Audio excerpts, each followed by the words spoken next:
Assalamualaikum warahmatullahi wabarakatuh. Bismillahirrahmanirrahim. Alhamdulillah rabbil alamin. Wassalatu wassalamu ala ashrafil anbiya'i wal mursalin Sayyidina wa maulana Muhammadin wa ala alihi wa sahbihi ajma'in. Subhanaka la ilma lana illa ma 'allamtana innaka antal alimul hakim. Rabbi shrah li sadri wa yassir li amri wahlul 'uqdatam min lisani yafqahu qawli. Amma ba'du. Ma'asyiral muslimin wal muslimat, hadirin wal hadirat, Bapak Ibu dan saudara-saudara sekalian, jamaah salat maghrib Masjid Nasional Al-Akbar Surabaya, juga seluruh pemirsa dimanapun Anda berada, yang sangat saya hormati dan semoga dirahmati Allah. Alhamdulillah, malam ini kembali Allah mengizinkan kita untuk bersilaturahim di dalam majelis ilmu, dan kita baru saja melaksanakan sholat berjamaah maghrib. Tentu harapan kita mudah-mudahan sholat kita diterima oleh Allah, dapat menghapus dosa-dosa kita dan membuka pintu barokah dan rahmat Allah dalam hidup kita. Amin, Allahumma amin. Hari ini tepat tanggal 12 Dzulhijjah, karena peredaran atau pergantian tanggal hijriah itu ketika tenggelamnya matahari. Tadi sebelum maghrib tadi kita berada di tanggal 11 Dzulhijjah. Setelah maghrib kita 12 Dzulhijjah. Dan kemarin hari Ahad sama-sama kita laksanakan sholat Idul Adha. Itu tepat di tanggal 10 Dzulhijjah. Nah, karena ini tanggal 12 Dzulhijjah disebut dengan ayyamut tasyriq. Bapak Ibu tahu artinya tasyrik itu apa?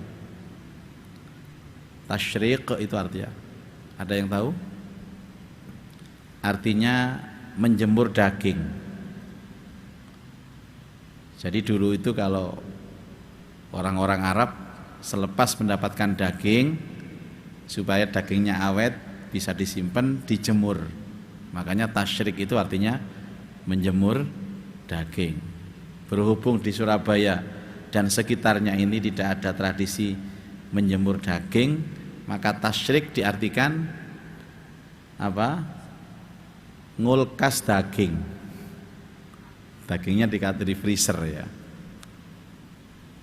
Dan bagi yang ingin menyembelih masih ada waktu, boleh. Sampai tanggal 13 ketika tenggelamnya matahari masih boleh menyembelih. Masih boleh berkurban. Baik kurban sapi maupun kambing, mungkin yang tidak boleh kurban perasaan. Dan kita berdoa mudah-mudahan kurban kita semua diterima oleh Allah Subhanahu wa ta'ala. Amin, Allahumma amin. Para jamaah, kita akan melanjutkan dengan membaca kitab Nashaihul Ibad karangan Imam An-Nawawi Al-Bantani, yang pada sore ini, pada petang ini kita akan membaca maqalah nomor 13. Wal maqalatus tsalisata asyrata. Adapun nasihat yang ke-13.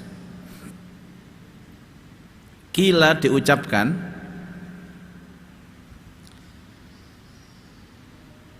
hammul arifi as-sana'u wa hammuz zahidi ad-du'a'u. Hammul arifi, tujuan atau tekad orang-orang yang arif. Arif itu adalah orang yang makrifat.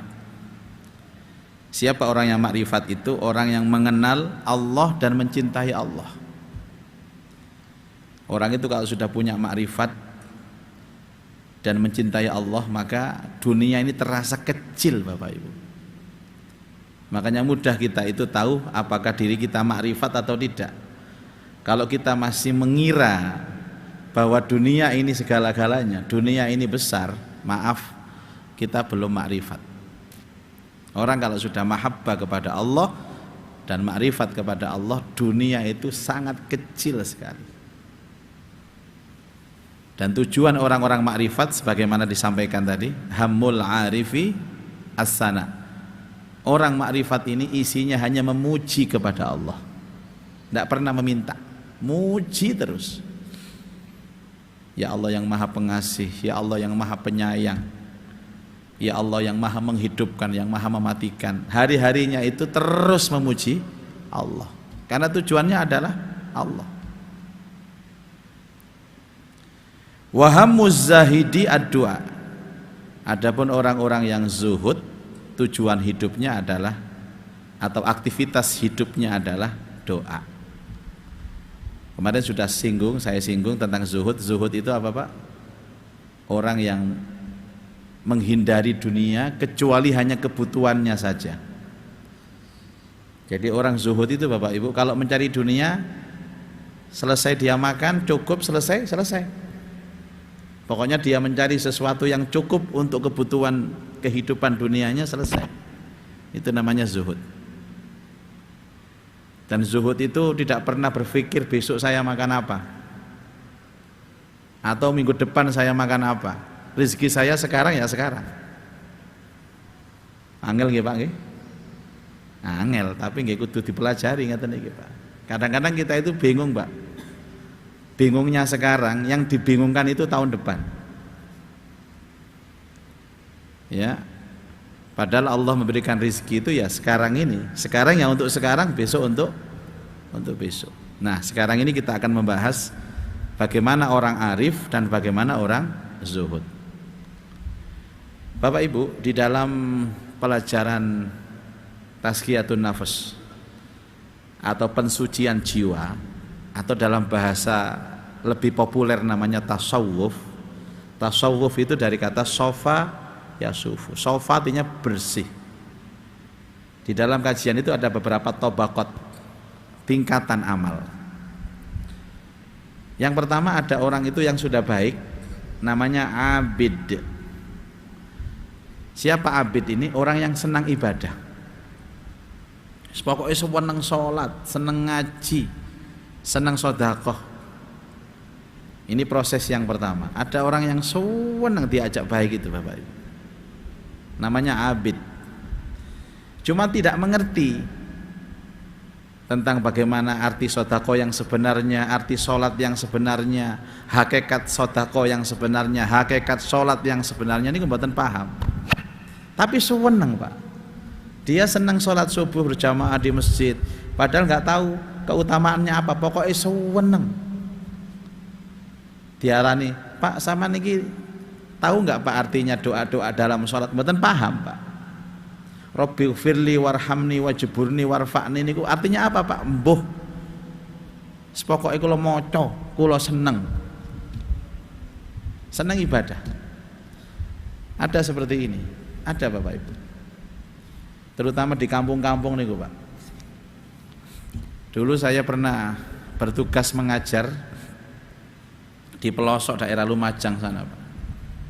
Di salah satu pesantren di sana itu. Kemudian kita ditempatkan di rumah tidak jauh dari masjid. Nah, setiap hari kita melihat ada beberapa orang sepuh itu yang selalu aktif ke masjid subuh. Bahkan kalau subuhnya jam 4 itu jam 3 sudah di masjid. Dalam batin saya, ini orang pasti mengerti tentang keutamaan sholat subuh di masjid. Kok semangatnya luar biasa. Akhirnya beberapa hari kami penasaran tanya, Mbah, namanya tua panggilannya Mbah. Kalau tua, kalau saya panggil Emas, berarti saya juga sudah tua. Maka saya ambil Mbah ini saya lihat beberapa hari ini setiap hari itu jamaah subuh di masjid tidak pernah absen dan datangnya selalu 1 jam sebelum masuk waktu subuh. Kok semangat sekali Mbah? Nopo Mbah? Nopo Mbah jenengan Mbah? Apa Mbah ini tahu keutamanya sholat subuh di masjid? Apa Mbah itu tahu fadilahnya sholat subuh di masjid? Fadilah itu apa? Keutamaan. Nopo jenengan ngertos Mbah? Fadilah nopo Mbah niku Mbah? Nopo jawabannya Pak? Fadilah niku tiang pundi nak? Wong kata-kata fadilah saja nggak paham dia. Loh jenengan mboten semerah fadilahnya. Terus paham isi kandungan doa sholatnya? Mboten paham nak, kula mboten paham. Tapi kok sregep Mbak? Kula niki seneng. Loh, ngoten niku Pak. Jadi banyak orang yang tidak mengerti keutamaannya, tidak paham isinya, tapi senang Pak. Sama kadang-kadang Bapak Ibu ikut pengajian seperti ini, kadang-kadang nggak paham, tak delok teklak, tekluk ngantuk. Kadang-kadang sawangane serius, ternyata ngelamun. Sawangane ngelamun temenan. Tapi kok sergap ngaji terus, kenapa Pak? Ya karena saya senang. Lah orang seperti ini namanya abid, pangkatnya abid. Senang ibadah. Itu hatinya bersih orang seperti ini. Masih gak ngerti tapi senang. Lah orang seperti ini jangan macam-macam Pak. Kalau dia berdoa ke Allah, doanya kabul biasanya. Walaupun doanya itu napa mboten fasih ngoten niku nggih, mesti kabul dia. Ya. Rabbana dolamna anpucana wa ilam takepir lana, kabul Pak. Jangan macam-macam dengan orang seperti ini. Orang kalau seperti ini tidak dilihat lisannya sama Allah, dilihat hatinya. Ini abid namanya. Ada orang lagi alim Bapak Ibu. Alim ini ngerti semua. Ilmu fikih paham, Qur'annya paham, hadisnya paham. Jadi segala bentuk bagaimana agama ini paham dia tentang ilmu. Ya, dia kuasai semuanya. Dia bisa menyampaikan ilmunya kepada orang lain. Itu namanya alim. Ada lagi zahid. Zahid itu orang yang tidak terlampau mencintai dunia. Dunia dia cari hanya sebatas kebutuhannya saja. Itu namanya zahid. Nah, arif ini Bapak Ibu, mereka sudah tidak sama sekali bersentuhan dengan dunia. Karena tujuan hidupnya adalah Allah. Dikai napa mawon mboten seneng wong niki Pak. Dikai omah apik gak seneng. Dikai napa jenenge mobil mewah mboten seneng. Sampean dikai mobil mewah seneng? Seneng. Berarti dereng arif sampean. Padha kali kula. Masya Allah. Semuanya dikembalikan kepada Allah. Bapak Ibu sekalian, ada seorang laki-laki yang tujuannya itu ingin mendapatkan seorang perempuan. Himmah itu kan tujuan Pak, tapi tujuan kuat. Ya, himmah itu di atas niat. Ya, niat, ada istilah niat, ada istilah azam, ada istilah himmah. Kalau azam niku misalkan kalau mangke dalu kalau badhe tahajud itu namanya azam. Azam itu sesuatu rencana tapi apa amalnya masih nanti. Tapi kalau niat saya rencana sekarang, saya lakukan sekarang. Nah, himmah itu di atas itu, tekad kuat. Tekad kuat. Ada seorang laki-laki yang tekadnya itu ingin menikahi seorang perempuan yang dicintainya. Kebetulan yang dicintainya ini adalah sales barang. Dia menjual segala macam barang Pak. Tiba-tiba perempuan ini nawarkan kepada laki-laki yang tadi itu, Mas, sampean gelem barangi kita. Iki ana jenenge piring Mas, iki sendok Mas, sales perabotan rumah tangga. Iki wajan Mas, iki dandang Mas. Apa kata laki-laki? Mbak, aku gak butuh dandang, aku gak butuh panci, aku gak butuh wajan. Lah butuh apa? Butuh kon. Nah, coba. Jadi suatu ketika nanti kita berdoa kepada Allah Bapak Ibu, makanya orang arif tidak pernah berdoa kecuali memuji saja. Tiap hari zikir ya Rahman ya Rahim ya Malik ya Quddus ya Salam Yang dibaca itu Asmaul Husna terus.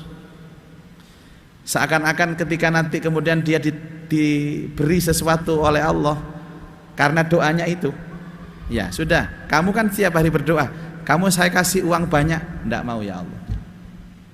Kamu saya kasih mobil mewah, enggak mau ya Allah. Kamu saya kasih kedudukan yang tinggi, enggak mau ya Allah. Lah kamu minta apa? Aku hanya pengen Allah saja. Aku hanya pengen Allah.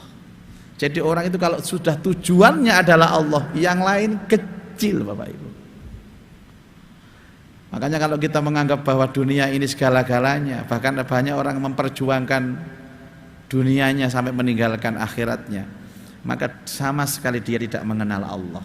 Benar sholat tapi gak kenal sampai Allah. Benar ngaji tapi gak kenal sama Allah. Tapi orang arif tujuannya adalah Allah. Saya tidak minta apa-apa ya Allah, saya hanya butuh Engkau, saya hanya minta Engkau. Makanya ucapannya itu pujian terus, tidak pernah minta Pak. Kalau berdoa itu hanya memuji saja. Kan konten doa itu macam-macam kan. Yang paling tinggi tingkatannya apa? Memuji.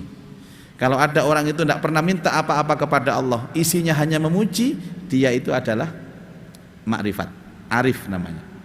Yang kedua, bawahnya memuji itu apa? Meminta. Tapi yang diminta itu akhirat. Itu namanya zuhud tadi Pak, zahid. Ya Allah masukkan aku ke surga. Ya Allah jaga aku dari neraka. Ya Allah selamatkan aku di alam kubur. Urusan akhirat terus zahid. Bawahnya lagi adalah yang meminta, tapi mintanya dunia. Ya, lumayan Bapak Ibu. Ini ada orang yang minta tapi mintanya dunia terus. Tapi mintanya ke Allah. Ya Allah saya minta makmur ya Allah. Minta kedudukan yang terhormat. Minta rumah. Iki koyoke jamaah al-akbar iku sing nomor 3 iki koyoke. Ya. Minta dunia terus. Tapi lumayan Bapak Ibu. Ada lagi bawahnya level doa bukan meminta, apa? Memaksa. Wah ini gawat Bapak Ibu kalau memaksa ini. Ya Allah kalau bisa. Wah, dene ana dongane kalau bisa. Jadi kalau dia misalkan jualan tanah itu Bapak Ibu, itu maksa nangane Allah. Ya Allah kalau bisa tanah saya laku bulan ini. Kon Allah dipaksa. Dan biasanya kalau dia minta itu detail sekali Bapak Ibu. Ya Allah saya ini jualan tanah ya Allah. Tanah saya tawarkan harganya per meter itu 2 juta ya Allah. Lokasi ada di Gedangan Sidoarjo ya Allah. Ukuran luasnya itu sekitar 2,5 hektar ya Allah. Saya lepas harganya sekian. Kemarin ada yang nawar tapi harga nggak cocok ya Allah. Terus jadi Allah itu diajak dialog masalah tanah. Ya, malaikatnya krungu kan gak enak cari malaikatnya. Mbok pikir makelar ta ya apa awak. Itu namanya orang yang minta orientasinya dunia. Kalau zuhud gak begitu Pak cara mintanya. Ya Allah saya jualan tanah, tolong mudahkan ya Allah dan jadikan jualan saya ini barokah. Selesai. Itu sama dengan orang nyari jodoh. Kalau orang itu orientasinya zuhud akhirat, ya Allah aku tahu bahwa menikah itu sunnah Rasulmu dan aku sekarang belum ada jodoh, aku sudah janda ya Allah, tolong kirimkan jodoh yang terbaik, imam yang soleh ya Allah atas izinmu. Selesai. Tapi kalau orang kedonyan, enggak, donyannya tuh doanya tuh maksa, ya Allah saya mohon jodoh ya Allah, kalau bisa yang ganteng ya Allah, yang tinggi besar ya Allah, kalau bisa minimal itu PNS ya Allah, ASN ya. Aduh kabeh cari malaikatnya mbok kira biro jodoh ya apa iki. Bapak Ibu sekalian, ini arif dan zuhud. Makanya ada dulu mungkin panjenengan pernah mendengar tentang seorang wali perempuan, namanya siapa? Rabi'atul Adawiyah. Pernah mendengar? Rabi'atul Adawiyah, seorang wali perempuan yang pernah berdoa, dan doa ini mungkin Bapak Ibu tidak berani menirukan doa ini. Ya Allah, kalau aku ibadah ini menginginkan surgamu, jangan masukkan aku ke surga. Dan kalau aku ini ibadah karena takut dengan nerakamu, masukkan aku ke neraka. Sesungguhnya aku beribadah ini hanya kepingin mencintaimu ya Allah, kepingin mengenalmu ya Allah. Maksud ngeten iki wangel Bapak Ibu. Sing ngomong gurung karuan iso. Kita ini jangankan urusan surga, urusan neraka, urusan dunia aja diminta kepada Allah. Jadi orang arif itu tidak mau minta masuk surga, tidak mau supaya dihindarkan dari neraka, maunya Allah saja. Aku hanya butuh Engkau ya Allah, aku hanya butuh mengenalmu ya Allah. Ini Allah. Makanya begini Bapak Ibu, orang itu kan semua dinilai dari tujuannya sendiri-sendiri. Saya ulang kembali, kalau orang tujuannya Allah, dikasih apapun tidak mau dia. Dikasih apapun nggak mau. Kalau olah dia mau, hatinya nggak senang. Misalkan orang makrifat Pak ya, orang makrifat itu tiba-tiba diangkat menjadi pemimpin, menjadi bos. Mungkin dia terima jabatan itu, tapi hatinya sama sekali tidak ada kepingin itu. Mungkin dia mengatakan, ya Allah, ini jabatan ini saya terima sebatas karena ini amanah. Dan mungkin ini perintahmu ya Allah, saya terima jabatan ini, tapi hatinya nggak senang Bapak, biasa-biasa aja. Makanya orang yang paling bahagia itu adalah orang yang mengenal Allah, orang yang arif kepada Allah. Di hatinya sedikit pun tidak ada dunia. Kemarin itu ada orang bertanya kepada saya, jadi dia kurbannya kambing, kemudian datang ke panitia minta daging sapi. Dia kurbannya kambing, tapi minta jatah dari panitia daging sapi. Ngeten iki angsal apa mboten, Pak? Boleh apa tidak? Boleh, tapi kebacut.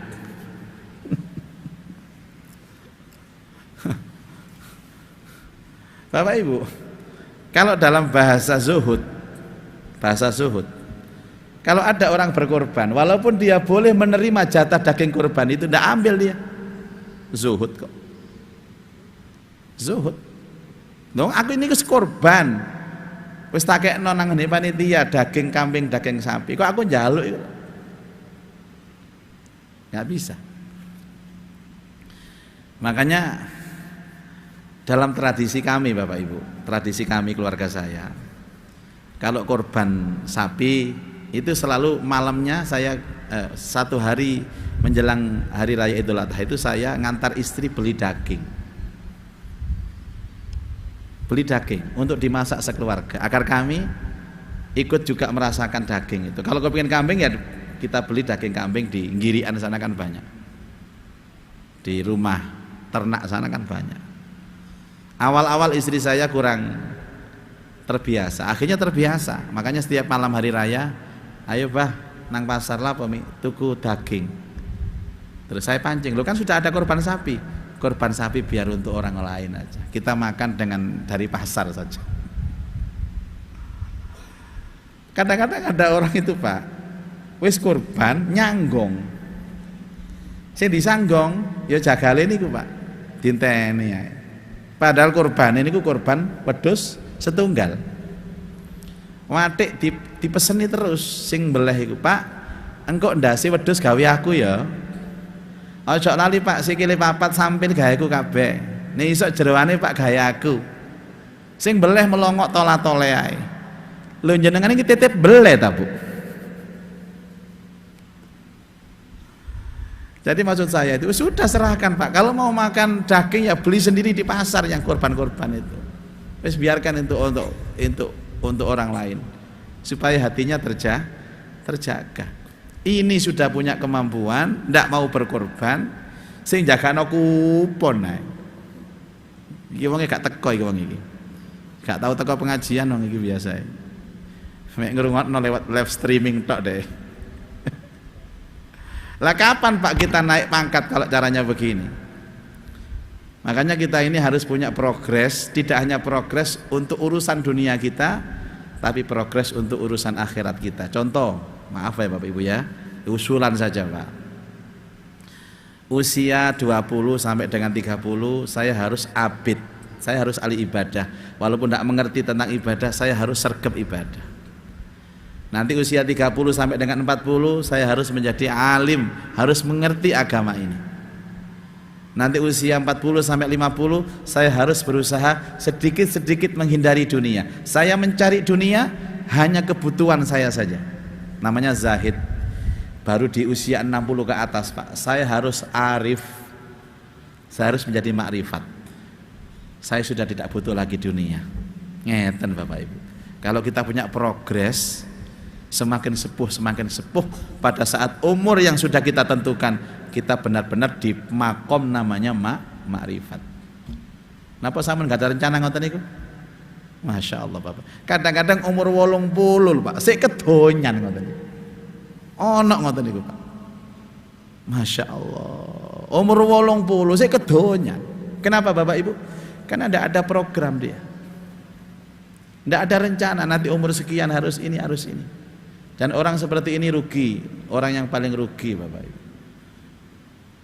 Kita pernah melakukan survei begini, orang itu kalau sudah di atas usia Rasulullah, berapa usia Rasulullah ini? 63 tahun. Tapi wataknya masih pancet.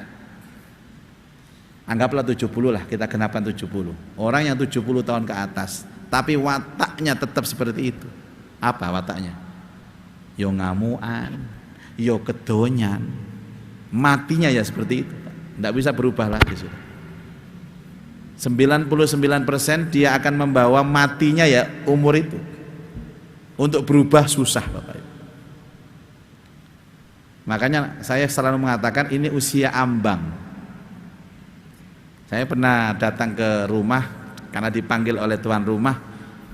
Nah, ada kakeknya itu sekitar umur hampir 80-an ya, 70 berapa gitu, 78 tahun, itu nazak Bapak Ibu. Nazaknya meso-meso. Nazak itu sakaratul maut itu. Ngamuk-ngamuk. Nazak mestinya kan Pak, la ilaha illallah toh Pak. Niki meso-meso.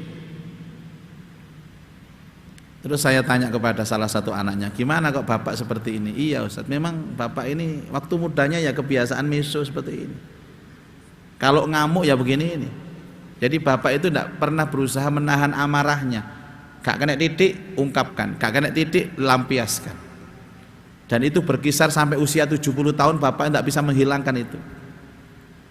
Akhirnya sampai sekarang itu. Jadi nazak itu sampai meso-meso itu. Sama anak-anaknya dikanjingin nang kamar, tinggal sak mati nih wis. Bareng kan suarane mlebu kamar. Meso maneh, metu maneh anake. Sampai mati.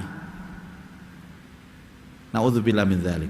Bapak Ibu, makanya kan inti dari agama itu menahan. Saya pernah mengisi di UNER, ada kajian Dharma Wanita gitu. Saya menyampaikan tentang konsep Al-Quran bagi orang yang punya jiwa pemarah. Tahanlah amarah Anda, tahanlah. Sampai gigi Anda itu kedengaran bunyi krek krek krek krek gara-gara ngempet amarah. Tapi itulah cara Allah untuk mendidik kita agar kita bisa mengekang amarah. Ono sing protes Pak, ndak bisa Ustadz, saya ndak bisa seperti itu. Kulo niki nek ngamuk, gak tak lampiasno, gak lega. Dadi penyakit. Pernah nggak dengar seperti ini? Ini gak diungkapno, ini gak dilampiasno, amarah jadi penyakit. Salah. Justru penyakit itu ketika kita melampiaskan amarah. Coba kalau kita tahan dan mohon kepada Allah dikasih kekuatan agar bisa menahan. Maka menahan amarah yang pertama itu berat sekali Bapak Ibu. Tapi menahan amarah kedua lebih ringan dari yang pertama. Yang ketiga lebih ringan. Yang keempat lebih ringan. Akhirnya tidak bisa marah. Orang yang tidak pernah marah, orang yang tidak bisa marah, itu bukan orang yang tidak punya sifat amarah. Mereka punya sifat amarah, tapi mereka menahannya sampai penahan itu akhirnya hilang. Tapi kalau panjenengan sedikit tersulut emosi amarah, dilampiaskan, amarahnya dilampiaskan, demi Allah sampai mati, sifat amarah itu tidak akan pernah hilang dalam hidup kita. Sesungguhnya agama ini terapi, dan terapi agama ini kan menahan Bapak Ibu. Syahwat ditahan, pandangan mata ditahan, mulutnya ditahan, pikirannya ditahan yang negatif, amarahnya ditahan, semuanya menahan. Menahan itu dalam konteks adalah sabar. Menahan itu adalah sabar tahap pertama, Pak. Makanya orang yang dia mampu marah, bisa marah, tapi dia tahan amarahnya, apa kata Allah? Allah merahmati dia. Dan rahmat Allah itu akan menjadikan sifat amarahnya hilang. Mulai sekarang Bapak Ibu, kalau amarah jangan dilampiaskan, tahan. Ibu marah sama bapak, sama suami, tahan. Enak mangan bawang putih ya.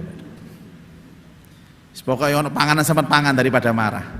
Lama-lama Anda akan tidak punya sifat marah.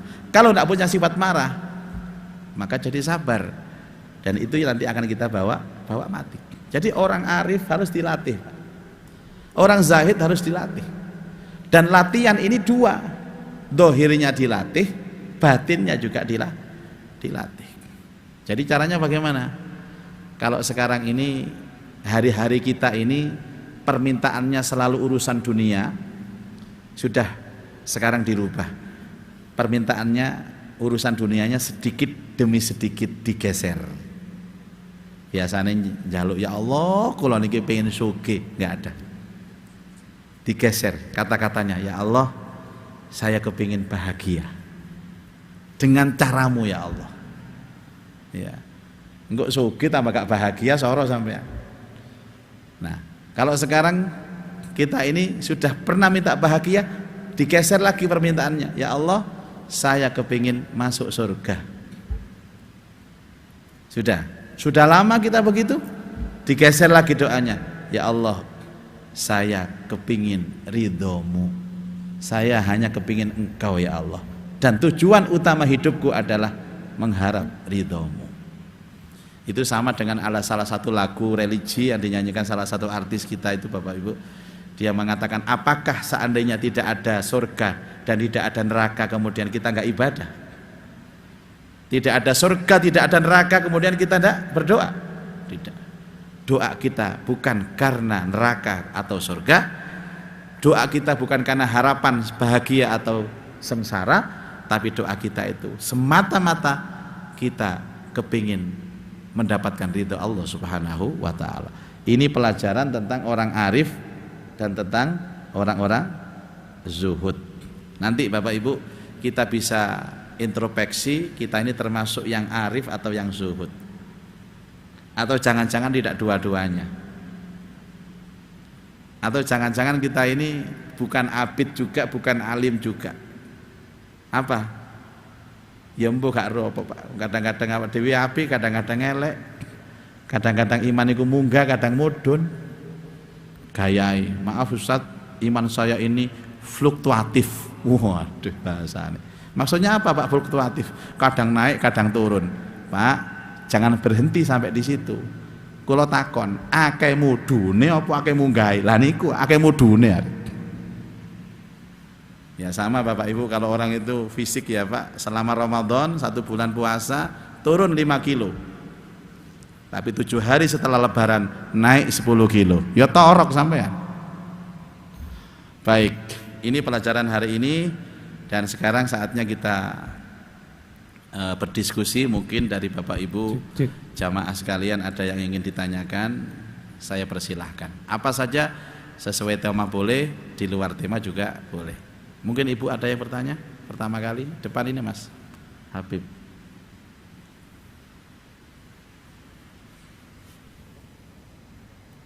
Siapa tadi Bu? Ada yang tanya? Itu.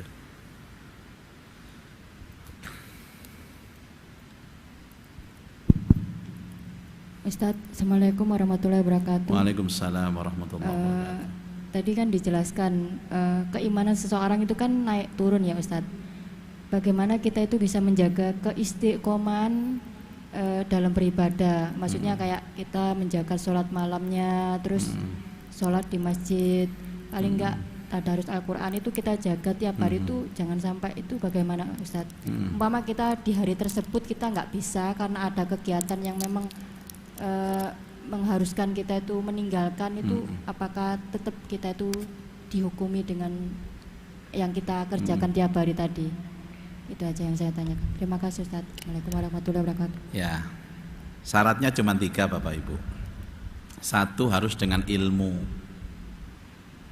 Ilmu itu menjadikan kita semangat ibadah, Pak. Di sana ada namanya fadilah amal. Coba cari keutamaan amal. Tahajud itu keutamaannya apa? Ya, baca Quran itu keutamaannya apa? Jamaah di masjid itu keutamaannya apa? Salah satunya seperti Bapak Ibu lakukan malam ini, duduk di majelis ilmu ini semangat, Pak. Biasanya kalau sudah ngaji ini mari ngaji semangat loh. Tapi suwe gak ngaji drop mana? Memang harus ada dicas gitu loh. Jadi dicas. Ini kan ngecas kita ini, Pak. Jadi satu ilmu. Jangan berharap kita akan semangat kalau tidak pakai ilmu. Makanya ada ulama mengatakan lebih baik kita itu belajar kitab fadilah amal daripada fikih. Tahu ya bedanya fadilah amal sama fikih? Ya kalau kita perlu dua-duanya penting. Cuman kalau boleh memilih, maka kita baca fadilah amal. Keutamaan ini apa, keutamaan itu apa. Fikih itu kan untuk hukum, Pak. Yang bagus itu puasa Arafahnya hari apa itu fikih semua itu. Kalau fadilah amal itu enggak melihat itu. Pokoknya saya yakin hari Sabtu Arafah saya puasa Arafah dan saya yakin kalau saya ikhlas maka saya mendapatkan fasilitas diampuni dosa 2 tahun, setahun akan datang, setahun yang dulu yang akan datang. Itu orang kalau bicara fadilah amal. Tapi kalau bila fikih terus, Pak, enggak bisa. Kalau ada orang wukuf di Arafah, sini harus puasa Arafah. Debat terus, akhirnya gak poso.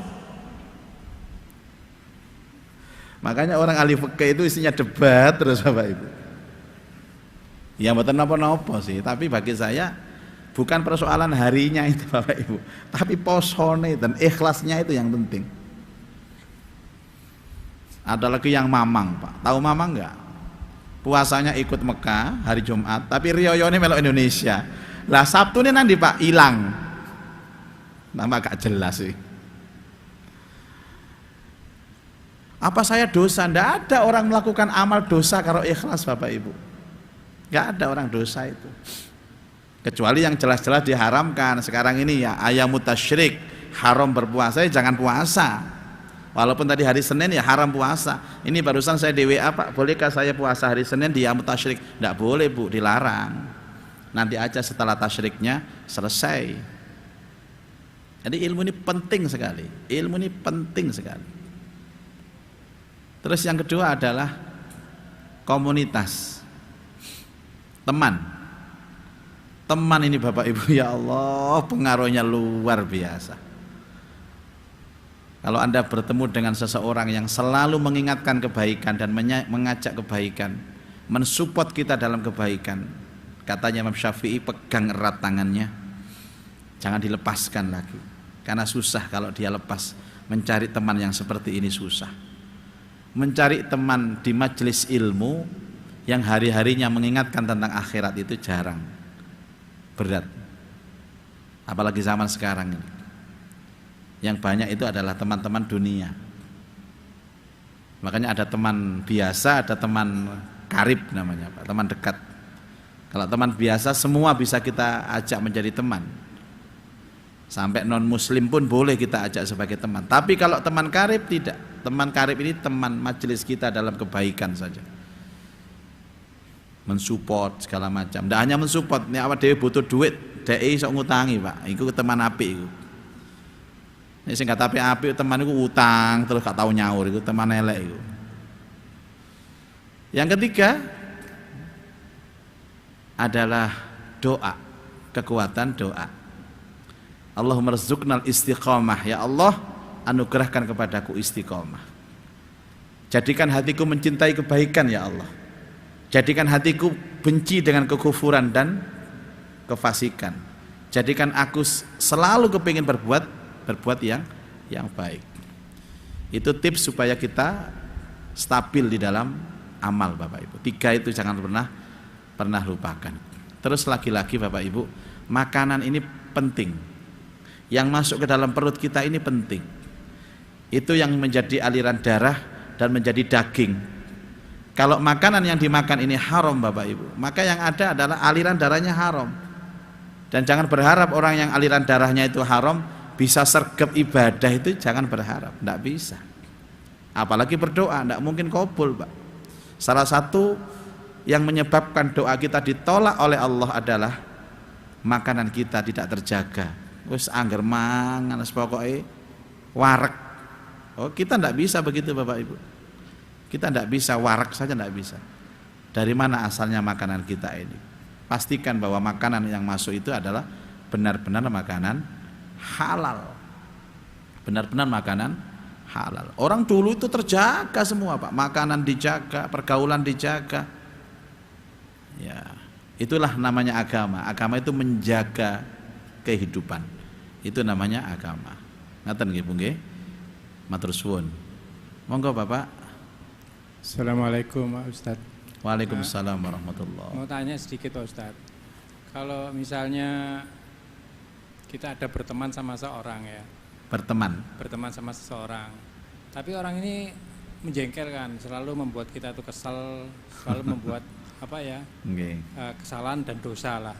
Nah, untuk menghindari itu kita sudah menghindar, tapi orangnya masih tetap, maksudnya kalau kita ajak ngobrol, berbicara selalu merusak keimanan kita. Itu terus kalau kita diamkan aja, itu istilahnya kayak orang Jawa bilang tuh dijotak. Itu kalau menurut Islam gimana? Karena istilahnya kalau mendiamkan muslim itu sampai lebih dari 3 hari kan tidak boleh. Nah itu padahal kalau kita ini kan lagi dia kumat lagi kan. Gimana Pak yang terakhir tadi? Kalau diajak ngomong lagi dia ngawur lagi. Jadi istilahnya orang ini susah untuk kita ajak jadi hanya menimbulkan kemudorotan. Iya. Itu bagaimana Ustaz? Nomor WA-nya berapa orang itu Pak? Assalamualaikum Ustaz. Kalau WA.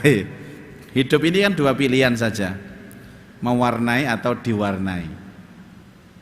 Jadi pergaulan itu kalau Bapak Ibu bisa mewarnai, kita ini bergaul dengan orang yang kurang baik akhlaknya, ngomongnya gak karu-karuan, tadi ngawur gak karu-karuan, sombong gak karu-karuan. Biasanya orang itu kalau buruk itu campur Pak, wis ngomongnya gak enak, sombong pisan, itu biasanya satu paket itu. Orang itu kalau sudah akhlaknya buruk, biasanya satu paket yang lain juga buruk. Nah makanya pilihannya 2. Kalau kita mampu mewarnai dia, merubah dia, itu namanya amar ma'ruf nahi mungkar. Silahkan Pak, itu bagus itu. Punya misi kok, aku harus merubah wataknya, merubah sikapnya, merubah akhlaknya, ngeten sampean. Tapi ini gak mampu, jangan diteruskan. Kok awak dhewe sing katut, soro sampean. Berarti kita diwarnai, ya hijrahlah. Apa dalilnya? Khudil afwa wa'mur bil urfi wa a'rid anil jahilin. Maafkan dia, berbuat baiklah kepadanya, tapi berpalinglah dari orang-orang yang bodoh. Itu kategori orang bodoh itu. Nek jenengan mampu ngerubah sama rubah, itu pahalanya banyak itu. Tapi kalau tidak mampu ya hindari.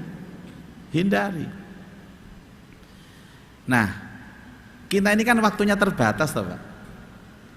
Saya itu ada kawan ya mirip yang Bapak ceritakan. Ojo-ojo wonge podo. Itu kalau ngomong menjengkelkan Pak. Kalau mertamu ke rumah, Masya Allah, orang ini tidak pulang-pulang Pak.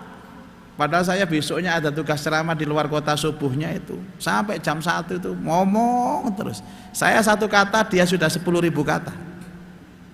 Masya Allah, Masya Allah. Jadi ini banyak muadharotnya. Ini kalau saya teruskan, katanya istri saya itu di WA. Padahal istri saya di kamar itu Pak. Saya menang istirahat toh Pak. Wongnya kongkon mulai. Wis tak kongkon mulai mi. Tapi gak mulai-mulai wong. Kalau balik watak ya sih gak perasaan aja terus. Misalnya nang omah gak nggawa apa-apa, engko ngentekno apa-apa. Jadi jajan black-blackan tek wong situ nih. Saya tidak ada masalah Pak, tapi ngomongnya kadang gibah, ngerasane orang macem-macem. Akan banyak muadhar. Akhirnya apa?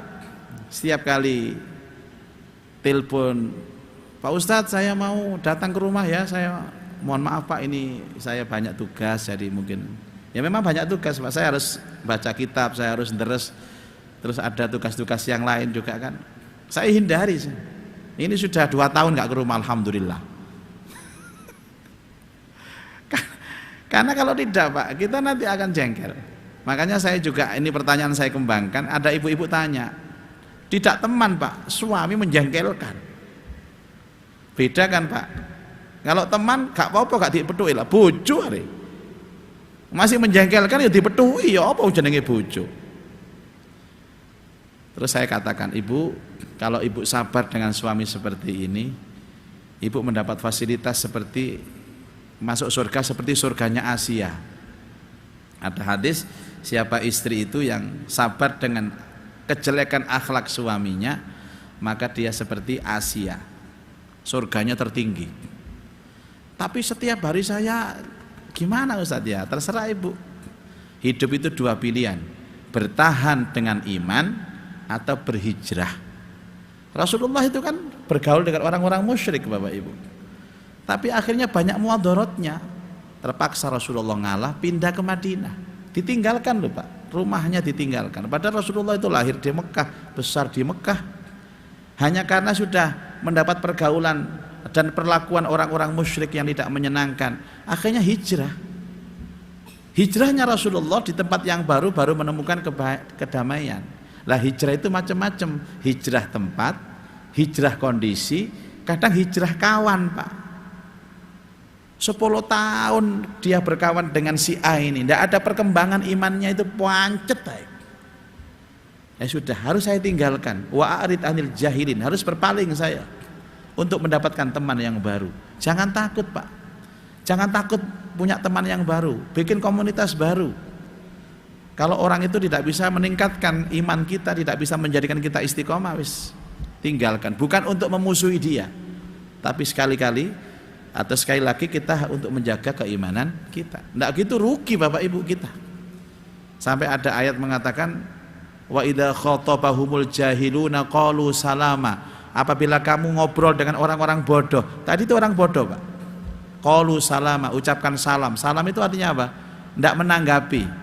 Wis dirungokno tok, iya wis ta, aku tak pamitan ya. Sik ta Mas, ana perlu maneh. Aku ana acara, sepurane sing akeh. Sik ta lah diluk maneh. Biasane wong ngono modele koyo ngono. Sik ta lalu gua duwi lho ae lho. Aku kepengin ngomong, akhirnya 2 jam entek waktu kita itu. Jadilah orang yang cerdas. Kalau kita bisa mewarnai, bergaul dengan dia. Tidak, jangan korbankan iman, jangan korbankan hati kita untuk melayani orang-orang yang enggak jelas, yang oleh Al-Qur'an disebutkan sebagai al-jahilun, orang-orang yang bodoh. Mas Habib kurang berapa menit? Cukup.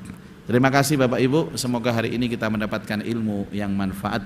A'udzubillahi minasyaitonirrajim. Bismillahirrahmanirrahim. Alhamdulillahirabbil alamin. Allahumma shalli ala sayidina Muhammad wa alihi wa sahbihi ajma'in. Allahumma anfa'na bima 'allamtana wa 'allimna ma yanfa'una wa zidna ilman nafi'ah. Allahumma rzuqna fahman nabiyyin wa hifdzal mursalin wa ilhamal malaikatil muqarrabin ya arhamar rahimin. Rabbana atina fid dunya hasanah wa fil akhirati hasanah wa qina adzabannar. Wa sallallahu ala sayidina Muhammad wa alihi wa sahbihi wa baraka wa sallam. Walhamdulillahi rabbil alamin. Subhanakallahumma wa bihamdika asyhadu an la ilaha illa anta astaghfiruka wa atubu ilaik. Wal afu minkum. Wassalamu alaikum warahmatullahi wabarakatuh.